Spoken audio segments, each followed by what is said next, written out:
Pendahulu Liga Super Pahang rebah di Stadium Tan Sri Dato' Haji Hassan Yunos Lakin selepas tewas 2-3 kepada Johor Darul Takzim JDT. Kekalahan itu juga meneruskan rekod kebal juara bertahan Liga Super itu di laman sendiri.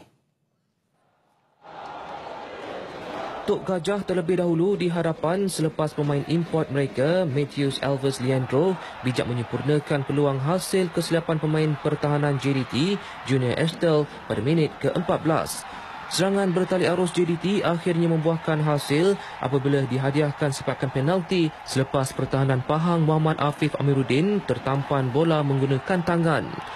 Bagaimanapun, sepakan Kapten Harimau Selatan, Safiq Rahim, berjaya ditolak keluar penjaga gol Pahang, Wan Muhammad Azrai Wan Teh, sebelum Hazwan Bakri bijak menolak masuk bola untuk menyamakan kedudukan pada minit ke-29.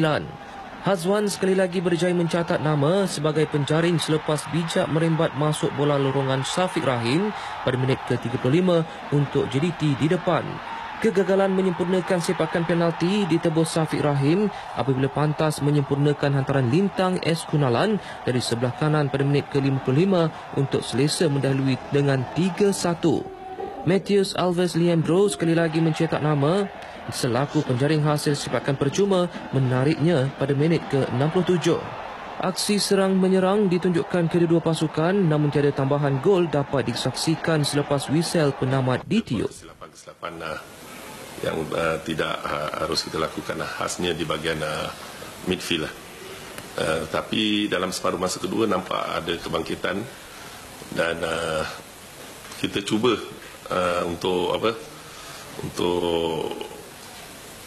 buat yang terbaik. Nampaknya pemain-pemain cuba juga. Thing is that we are JDT. The good thing is that we can come back. The good thing is that we have the possibility because we have great players individually and we have a great team.